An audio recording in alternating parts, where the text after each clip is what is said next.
Females are just what they present to be, and men are what we present to be. We are the ugly truth. That's why we don't mind going outside with a scruffy beard. And the women are a beautiful lie. That's why they all got different color makeup. That's why they all come outside with a mask and a wig. There are no two ways around it. These days, everyone is talking about masculinity and how to redefine it or define it in this 21st century. Is it because of conversations from this space, or is it just because of an absence of traditional masculinity? That depends on who you ask. But you cannot deny that this conversation here is being had by pretty much everyone. It's a very strange time to be a male, to be a boy, to be a man. It's a very confusing time. And my manhood does not come in the form of my genitalia. My pronouns are they, them, or at least that's what I share with people most often. But for this particular meeting, I will come out fully as saying that my pronouns are she, they, him. Now, I don't usually go into that because it becomes a quite interesting, delicate conversation about what it means to be a man. When I was growing up, there were icons in sports, in movies, you know, the kind of the rugged masculine hero, but in all aspects of life. You know, I remember as a 3-year-old, I can remember John F. Kennedy on the television. I was fascinated by him. Mm-hmm. It was a man who was very commanding. He was the president, but there was also a weird kind of softness to him, like a strange poetic side to it that drew me in. There were these icons. You wanted to grow out of adolescence. You wanted to become a man. You wanted to enter the world and follow in the footsteps of some of these people that you admired. But now it's like being a male, being a masculine is almost ugly. It's dirty. It's almost like something you have to wipe off your skin. Toxic masculinity. Every manly man that I know has had anger issues and has had ego issues and has had all these things that we call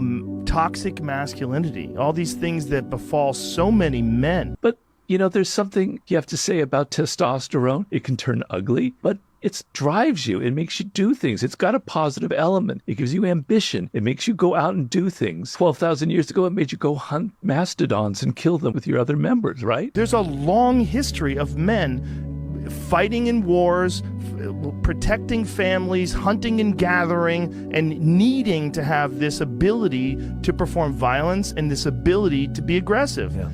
And with no channel of that, you can get off the rails pretty easily. There should be positive things about being a man. And so then I don't want to stay in adolescence. Don't want to stay in this little cocoon with my mommy and my daddy in my home playing games. Did I marry a bitch? I did. I didn't know. Yeah. I went too fast. Yeah, I picked the wrong one, but I ain't going backwards.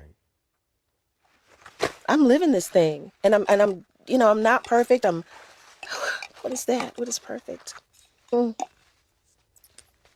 want to go out in the world. I want to conquer. I want to have ambition. I think the root of the problem is that there's no kind of positive masculinity out there. And so it doesn't give people an incentive to get out of that little kind of adolescent cocoon. He would hang out in front of Neiman Marcus in his little suits, and he would offer to personal shop with people. His initial goal was to be like a fashion influencer. Welcome to another edition of Life and Style by Kevin Samuel. Again, if you like what I'm doing, what are you going to do? You're going to go ahead and click that YouTube subscribe button and get content to you. Bad hair. You can hear the real dilemma in Robert Greene trying to define masculinity in a positive way in 2026, because essentially in 2026, every kind of masculinity that you don't like is deemed as toxic.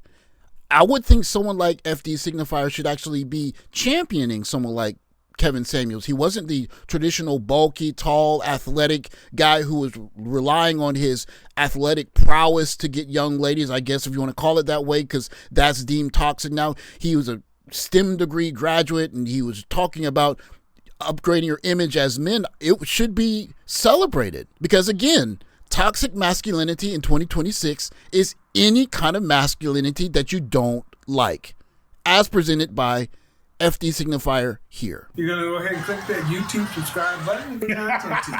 Bad hair.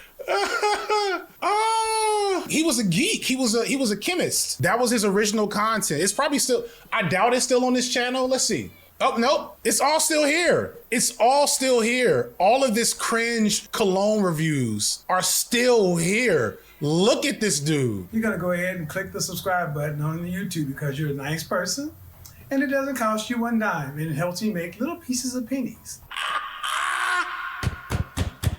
Is this your king? Is this your king? I may just release the Kevin Samuels portion of this video as its own standalone video. I know he's already dead, but we have to kill his legacy. What I find interesting about this reaction is that this is a type of masculinity that I would imagine from people like FD Signifier would be champion. But it doesn't matter because there are two problems that FD and his ilk have to deal with. Breaking down the data by race and ethnicity revealed that never married, now these are among people who have never been married, been single their whole lives. White men had the highest median wealth at $40,000.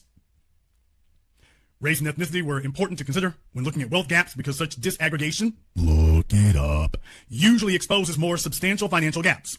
Indeed, never married black women had just $3,300 in median wealth. Never married Hispanic women had $5,600, and never married white women had $31,000. This is the part of the conversation where guys like FD Signifier and his ilk have to stop being theoretical and start being factual. For the duration of human history, whatever you want to say about toxic masculinity, men went out into the world, did dangerous things, and brought the spoils of war or hunting back to their family so that the wife and kids could eat. Now, we live in a world that's very different, but in some ways it's still the same because there are some things that men go out and do that are very difficult and dangerous, and they're, on average, bringing them back to a woman who's not doing things as dangerous. Not to say that women can't do dangerous things, but you get what I'm saying. In this world, these stats still remain the case. FD Signifier, you need to tell them this. This is what it really breaks down to, right here. For every dollar of median wealth held by never married white men, never married black women, and never married Hispanic women, black women had 8 cents. And never married Hispanic women had 14 cents, respectively. Damn! This is not from some news organization. This is from the Federal Reserve Bank of St. Louis. You can see the chart right here. You take a look at the rate for black women, 8 cents. You take a look at the rate for Hispanic women, 14 cents.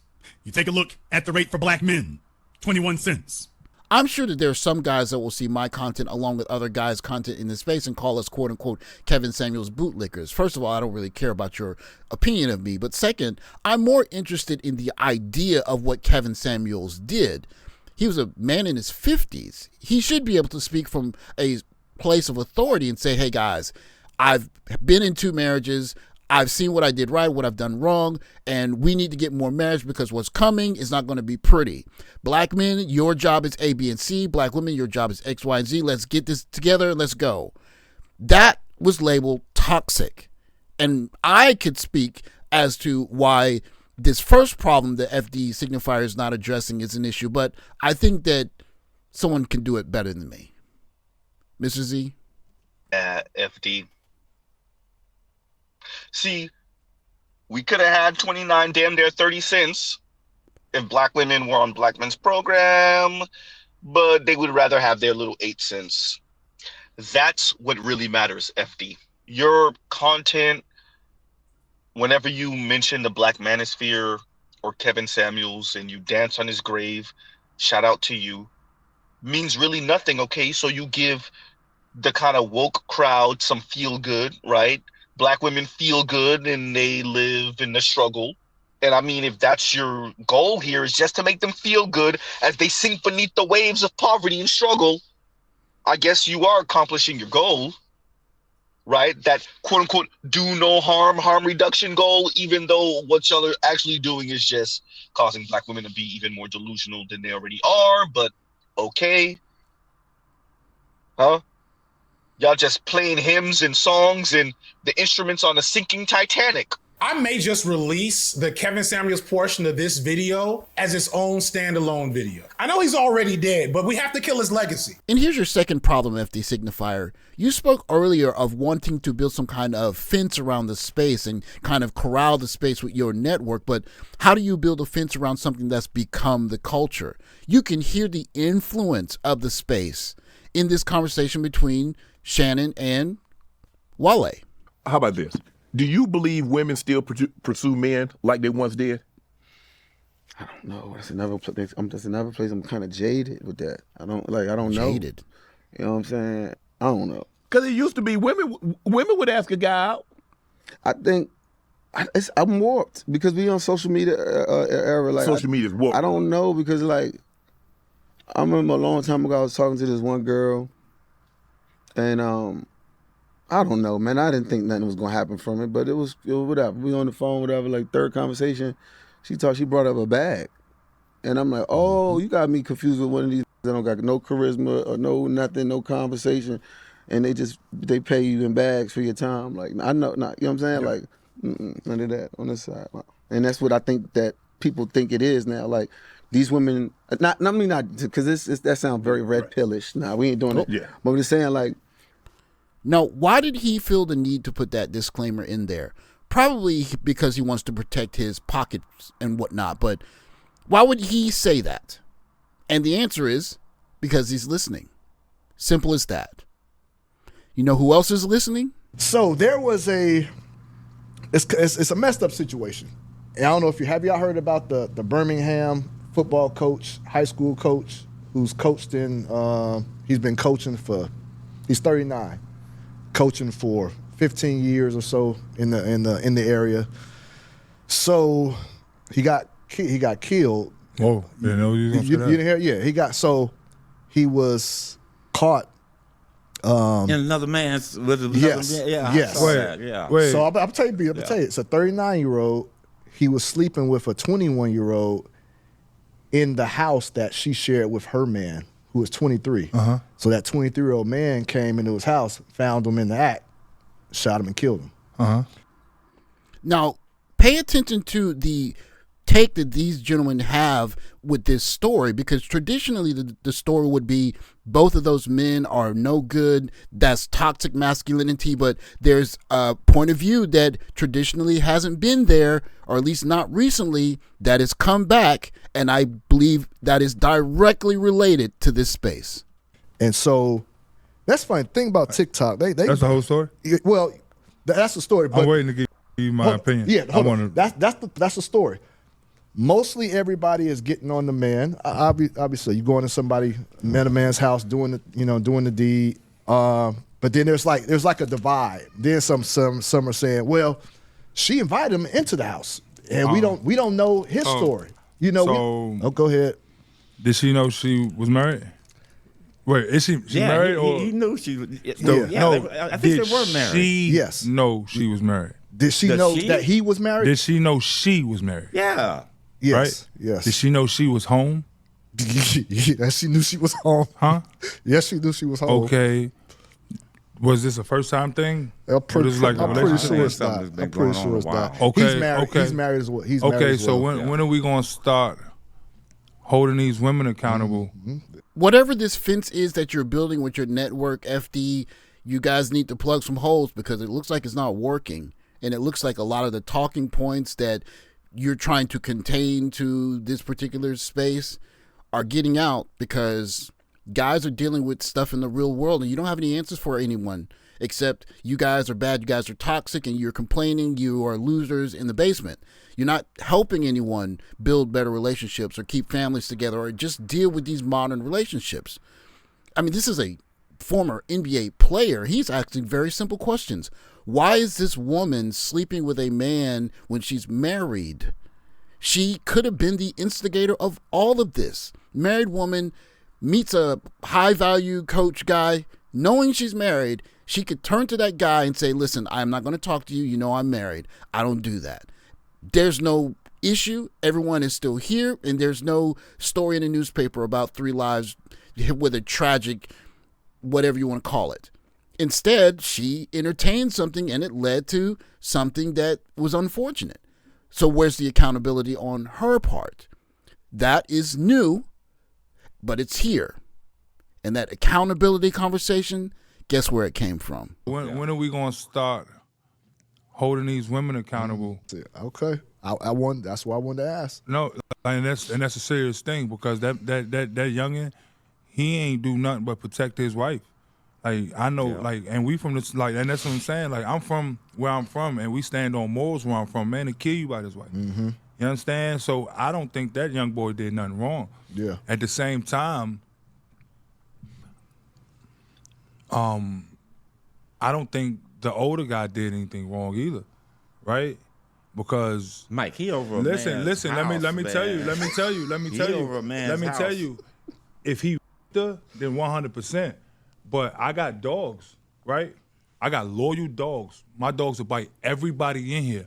But if everybody got a cheeseburger, my dog gonna go eat all y'all cheeseburgers. As soon as I snap my finger, he gonna come back. My point is, if she don't open her legs for that dog to eat that cheeseburger, then it ain't nothing for us to talk about. Well, that dog shouldn't be over there in another man's house. No, That's but what that's it the is.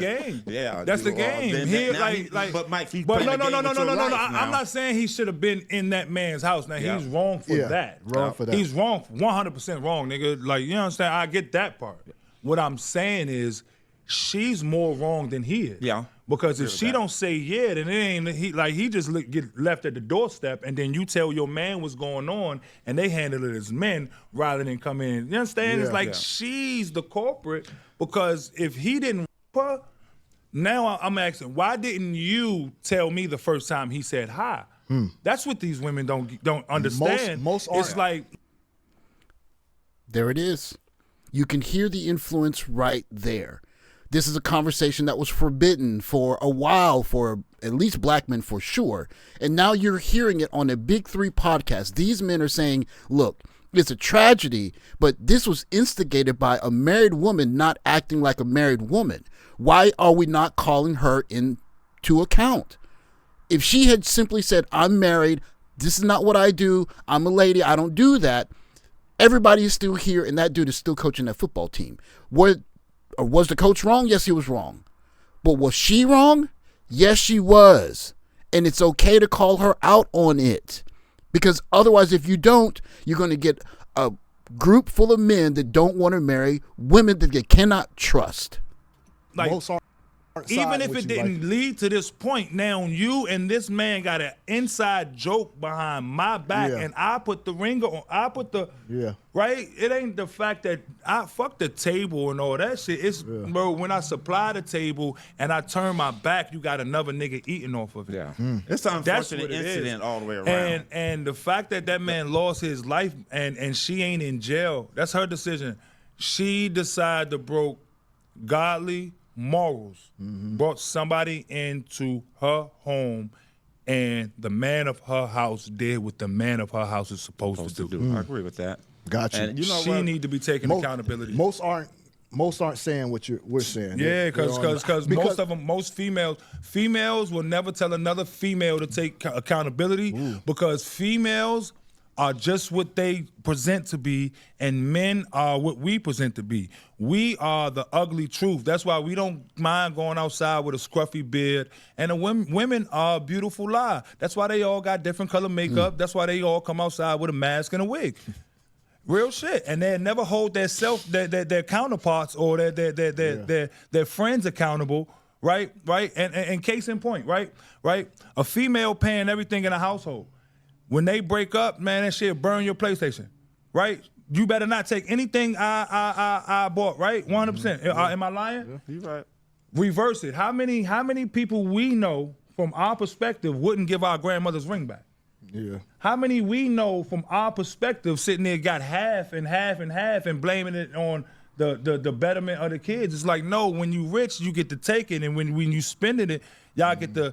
No, like, females need to take accountability, because they turn our secrets into information. Like, I said this on Instagram. Females are literally, black females have become the most dangerous place for a black man to be right now. Look, I'm going to make a disclaimer and say that his opinion, of course, is not my opinion, but I do have to say that in 2026 for some odd reason, so it is what it is. But what's more important is the fact that he's saying it in public, in open air, in a conversation with other black men, in public.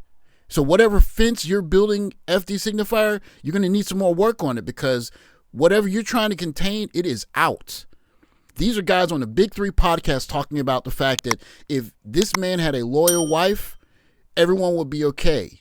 And instead of everyone saying toxic masculinity, they would say, or at least now they're saying, shouldn't we take a look at some of this femininity and see if it's being held to account properly? It's new, and it's not something that many of us are used to, but it's something that comes from this space.